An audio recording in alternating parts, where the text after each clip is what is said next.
Baik, assalamualaikum warahmatullahi wabarakatuh. Kembali lagi bersama saya di channel Jamil Saiful. Pada kesempatan kali ini, saya ingin memberitahukan bahwasanya di e-kinerja ada hal yang baru pada saat penyusunan rencana aksi. Nah, ini rencana aksi yang dibuat sebelum ada yang baru. Nah, di kolom sini, di menu atau di tombol edit ini ada yang baru. Nah, seperti ini. Nah, untuk mengerjakannya kita harus lihat RHK yang sudah kita buat selama 1 tahun kemarin. Nah, misal di sini untuk RHK guru, nah, misalnya ini menyusun perangkat pembelajaran. Apanya? Misalnya Prota, Promes. Kalau Prota di awal, Promes juga per semester. Nah, untuk silabus modul ajar atau RPP, bahan ajar administrasi guru lainnya, pada perencanaan misalnya membuat RPP ataupun modul ajar untuk kurikulum merdeka.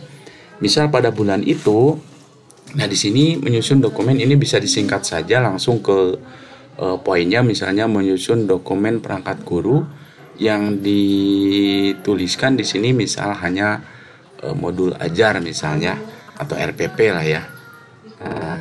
Yang lainnya dengan administrasi guru tidak apa-apa. Nah, targetnya kalau kita menyusun ada modul ajar itu kita membuat 1 bulan itu 1 dokumen, atau misalnya ditambahkan bahan ajar dan administrasi guru yang kita nanti akan uploadkan di unggah bukti dukung 3 dokumen, ya kita tuliskan saja misal 3. Kalau judulnya di sini dokumen, maka targetnya adalah 3 dokumen gitu ya.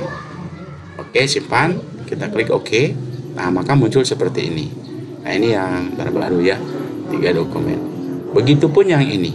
Misal di sini melakukan laporan pelaksanaan penilaian pembelajaran guru sesuai dengan rencana yang telah ditetapkan sebelumnya, program tahunan, program semester. Nah, kita hanya punya misalnya rencana aksinya di sini kita edit program semester misalnya ya, menjalankan program semester yang kemarin masih kita hapus ini, kemudian di sini. Nah, misalnya program semester 1 dokumen kita tuliskan saja. Kalau yang kita unggahkan ini laporan, berarti kita tuliskan di sini juga 1 laporan. Ya. Dan seterusnya hingga ke bawah. Kata kuncinya adalah kalau laporan kita buat laporan, ini juga laporan karena dia laporan, ini laporan, kemudian ini juga laporan. Nah, kemudian pada yang ini, yang RHK 5 tentang PKB, pengembangan keprofesian berkelanjutan, kita misalnya mengikuti target waktu dibuat RHK 1 tahun kemarin, kita membuat misal akan mengikuti pengembangan keprofesian berkelanjutan guru dalam bentuk diklat ataupun webinar, seminar dan lainnya. Targetnya hanya misal 6. Nah, kemudian kalau mengikuti itu kan harus membuat laporan.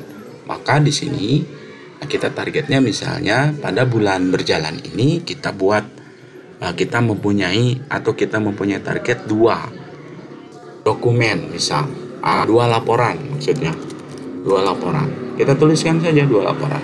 Maka nanti di rencana aksi harus ada 2 laporan tentang laporan PKB, pengembangan keprofesian berkelanjutan.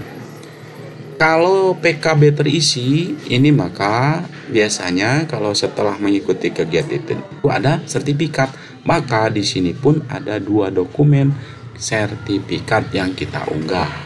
Ini sama dengan yang sini. 2 laporan juga diikuti dengan 2 dokumen.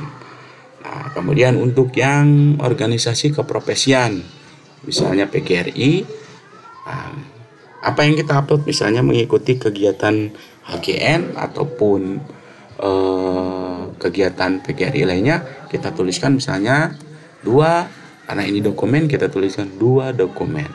Nah, nanti rencana ini haruskah sama dengan realisasi? Ini rencana aksi. Jika nanti di rencana aksi targetnya tadinya 2, kemudian punya 1, ya tidak masalah. Tapi sebaiknya kalau rencananya 2, realisasi 2, atau boleh dan bahkan lebih baik lebih dari yang ditargetkan. Maka itu di persentase terlihat di kualitas ya, di kualitas. Dan siapa yang menilai? Tentunya atasan langsung masing-masing. Mungkin itu yang terbaru seputar rencana aksi di SKPE kinerja. Mudah-mudahan bermanfaat, dan saya akhiri. Wassalamualaikum warahmatullahi wabarakatuh.